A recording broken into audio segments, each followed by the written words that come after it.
आज का हमारा टॉपिक है फॉर्मेशन ऑफ रेनबो। पिछले वाले क्लास में हम लोगों ने टॉपिक पढ़ा था dispersion of white light by a glass prism, ये हम लोगों ने ख़त्म कर लिया था। इसमें तो कोई डाउट नहीं था किसी को।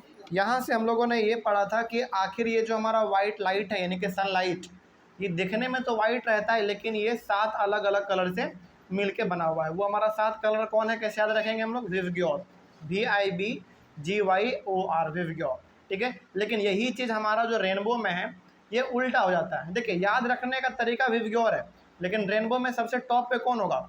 रेड, उसके बाद ऑरेंज, यानी कि रेनबो में सीक्वेंस हमारा उल्टा हो जाता है बस। ठीक है, याद करने के लिए विवग्योर याद करेंगे।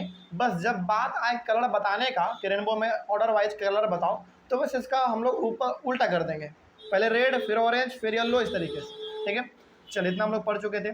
तो आज हमारा टॉपिक है फॉर्मेशन ऑफ रेनबो, यानी कि आखिर रेनबो जो हम लोग देखते हैं आसमान में वो कैसे फॉर्म होता है। ठीक है, इसको, ये जो टॉपिक है आपके बुक में, इसको अपने सामने खोलिए आप, और उसके बगल में एक रैन ड्रॉप दिया हुआ है, उसमें सनलाइट हमारा पास कर रहा है।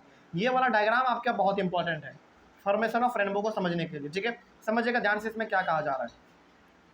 सबसे इसमें कहा जा रहा है अ rainbow is a natural spectrum appears in the sky after a rain shower. Rainbow जो है ना अपने आप में एक नेचुरल स्पेक्ट्रम है। अच्छा, स्पेक्ट्रम का मतलब क्या? वो स्क्रीन जिसपे हमारा 7 कलर प्रेजेंट होता है, दिखता है, उसी को हम लोग स्पेक्ट्रम कहते हैं। पिछले वाले क्लास में हम लोगों ने बताया था। तो स्पेक्ट्रम का मतलब सिंपल सा है, वो स्क्रीन जिसपे आप व्हाइट लाइट के 7 कलर को प्रेजेंट कर रहे हैं। ठीक है, वो हमारा होगा स्पेक्ट्रम। तो यहाँ पे कहा जा रहा है कि रेनबो अपने आप में एक स्पेक्ट्रम है, लेकिन कैसा है? नेचुरल है। क्या रेनबो को हम लोग बनाते हैं क्या? नहीं, वो तो अपने आप बनता है। यानी कि रेनबो में हमको 7 कलर देखने को मिलता है, इसका मतलब रेनबो अपने आप में स्पेक्ट्रम है, लेकिन कैसा वाला? नेचुरल वाला है। ठीक है, आगे बढ़ते हैं। अच्छा, रेनबो हमेशा कब दिखता है आपको? रेन शावर के बाद दिखता है, यानी कि बरसात हो गया उसके कुछ देर के बाद आपको रेनबो दिखने लगता है। ठीक है, आगे बढ़ते हैं। It is caused by dispersion of sunlight by tiny water droplets present in the atmosphere. ये क्यों होता है? इसलिए होता है क्योंकि जब बरसात होता है, बरसात के कुछ देर के बाद आप देखेंगे इन्वायरमेंट में पूरा का पूरा ना वाटर वेपर फैल जाता है, बढ़ जाता है, और उस वाटर वेपर में क्या होता है? फिर डिस्पर्सन ऑफ लाइट होता है। डिस्पर्सन ऑफ लाइट का मतलब क्या? व्हाइट लाइट हमारा अलग अलग 7 कलर में स्प्रेड करता है। लेकिन यहाँ पे बात अभी भी है कि सर आखिर रेनबो बनता कैसे है? ठीक है, हमने पढ़ लिया कि रेन ड्रॉप हमारा स्पेक्ट्रम है, इसमें हमारा डिस्पर्सन ऑफ लाइट होता है, लेकिन कैसे बनता है रेनबो हमारा, इसके बारे में थोड़ा सा और देखा जाए। देखिए, a rainbow is always form in a direction opposite to that of the sun. ये बहुत इंटरेस्टिंग बात है, इसको याद रखेंगे आप लोग कि रेनबो हमेशा किधर बनेगा? सन के अपोजिट में बनेगा, तभी तो रेनबो पे लाइट पड़ पाएगा, तभी हमारा रेनबो फॉर्म हो पाएगा। तो यहाँ पे आप ये बात रखेंगे याद कि जब भी रेनबो बनेगा वो ऑलवेज सन के अपोजिट साइड में होगा, यानी कि आमने सामने बनेगा हमारा। ठीक है, तभी उस पर हमारा लाइट पड़ेगा और तभी हमारा रेनबो फॉर्म हो पाएगा। आगे, the water droplets act like a small prism. ये वाटर ड्रॉपलेट यानी कि जो वाटर वेपर होता है, ये अपने आप में एक स्मॉल प्रिज्म के जैसा काम करता है। प्रिज्म का मतलब क्या? वो ऑब्जेक्ट जिससे हम लोग व्हाइट लाइट को 7 अलग अलग कलर में बिखेर सकते हैं, जैसा कि आइजैक न्यूटन ने हमको बताया पिछले वाले क्लास में। ठीक है, तो रेन ड्रॉप अपने आप में एक स्मॉल प्रिज्म की तरह काम करता है। अब यहाँ पे देखिए ध्यान से, ये जो लास्ट वाला 2 पॉइंट है ना, ये बहुत इंपॉर्टेंट है। इसको आप समझ गए तो आपको समझ में आ जाएगा कि आखिर रेनबो में होता क्या है। सबसे पहले यहाँ पे देखिए क्या कहा गया है। सबसे पहला क्या आ गया है? The refract and disperse the incident sunlight. इसका मतलब क्या हो, समझना ध्यान से। यहाँ पे वर्ड रिफ्लैक्ट इस्तेमाल नहीं किया गया, यहाँ पे वर्ड इस्तेमाल किया गया रिफ्रैक्ट। और रिफ्रैक्ट का मतलब यहाँ पे बात हो रहा है कि इसका रिफ्रैक्शन का, यानी कि मीडियम हमारा क्या हो रहा होगा? चेंज हो रहा होगा। अब आप अपने डायग्राम को जरा ध्यान से देखिए। ये जो रेन ड्रॉप का डायग्राम आपके बुक में दिया गया है, इसको आप ध्यान से देखेंगे। सबसे पहला जो हमारा ये हमारा रेन ड्रॉप है, हालांकि रेन ड्रॉप इतना बड़ा होता नहीं है, इसको समझाने के लिए आपको बताया गया है। ठीक है, और ये रेन ड्रॉप बेसिकली कौन सा है मालूम है? वाटर वेपर वाला है। और ये वाटर वेपर क्या आपको इतना बड़ा दिखता है? नहीं, वो बहुत ही छोटा होता है, बहुत छोटा। कभी कभी तो खुले आंखों से भी नहीं दिखता हम लोगों को, बस महसूस कर लेते हैं, ठंडा ठंडा हवा लगता है तो। ठीक है, खैर इसको समझाने के लिए इतना बड़ा दिखाया गया है। अब इसमें अलग अलग टर्म का यहाँ पे इस्तेमाल किया गया है, और यहाँ पे टर्म का ही पूरा पूरा खेल है।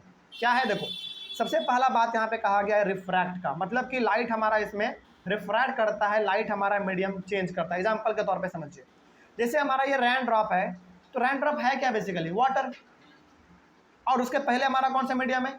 एयर। तो जब हमारा सनलाइट एयर से होके इस वाटर वेपर के छोटे से रेन ड्रॉप से टकराएगा, मतलब कि मीडियम क्या कर रहा है हमारा, वो चेंज कर रहा है। सनलाइट सबसे पहले हवा में आ रहा है, आ रहा है, आ रहा है, आ रहा है, धीरे धीरे, और ये हमारा रेन ड्रॉप में टकरा गया।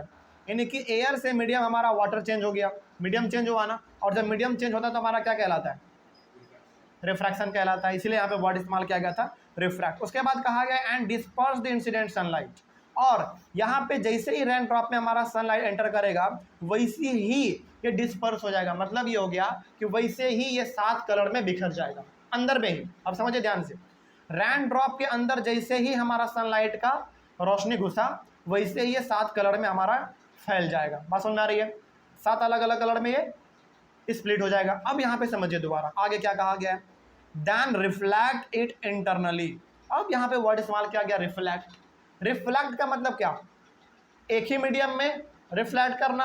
अब यहाँ पे देखो, जब हमारा सनलाइट पहली बार रेन ड्रॉप में एंटर किया तो यहाँ पे हमारा रिफ्रैक्शन हुआ क्योंकि मीडियम चेंज हुआ। अब आप केवल और केवल इस रेन ड्रॉप के बारे में सोचो, ठीक है। ये रेन ड्रॉप में हमारा लाइट इधर से आ रहा है, टकरा के यहाँ तक हमारा आके रुक रहा है। तो बताइए, रेन ड्रॉप के अंदर जो हमारा लाइट टकरा रहा है फिर वापस जो मुड़ रहा है हमारा, वो तो रेन ड्रॉप के अंदर में ही हो रहा है ना। मतलब कि मीडियम तो सेम है हमारा फिलहाल। तो जब मीडियम हमारा सेम हो उसमें रिफ्लेक्शन हमारा और इंसिडेंट रे दोनों जब एक ही बार एक ही मीडियम में हो जाए वो हमारा क्या कहलाता है, रिफ्लेक्शन कहलाता है। तो यहाँ पे टर्म का सारा खेल है। रेन ड्रॉप में लाइट एंटर करने से पहले हमारा था सनलाइट का रोशनी किस में, एयर में। रेन ड्रॉप में गया, मीडियम चेंज हो गया, इसीलिए वो हमारा कहला गया रिफ्रैक्शन, यानी कि रिफ्रैक्ट वहाँ पे वर्ड आया। अब रेन ड्रॉप के अंदर ये इंटरनली रिफ्लेक्ट कर रहा है, यानी कि रेन ड्रॉप के अंदर ही ये रिफ्लेक्ट कर रहा है। तो जब रेन ड्रॉप के अंदर ही ये रिफ्लेक्ट कर रहा है, यानी कि यहाँ से आया, यहाँ पे टकराया, फिर यहाँ से यहाँ आ गया। लेकिन इसका मतलब है कि आ रहा है वाटर में ही, फिर जा रहा है हमारा वाटर में ही, ठीक है ना। तो ये हमारा क्या हो गया, रिफ्लेक्शन हो गया, क्योंकि मीडियम हमारा भी फिलहाल वाटर ही है, सेम ही मीडियम है, एक ही मीडियम है।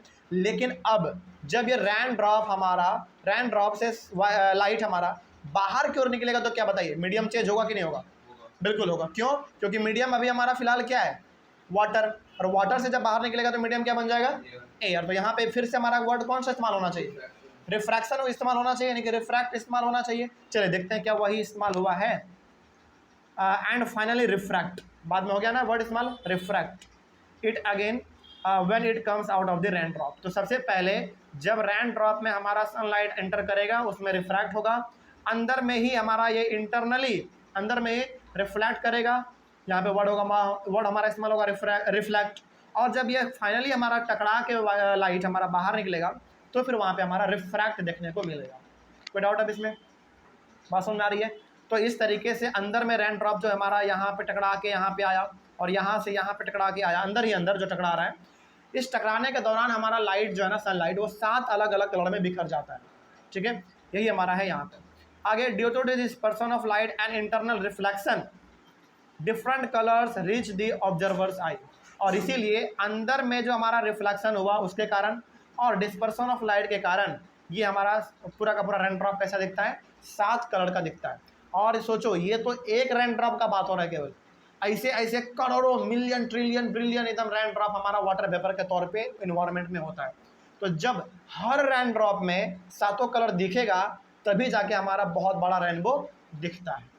बात सुन में आ रही है, इस बात को आप याद रखेंगे। तो ये हमारा हो गया फॉर्मेशन ऑफ रेनबो। कोई डाउट इसमें?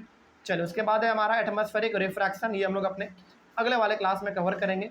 Thank you very much.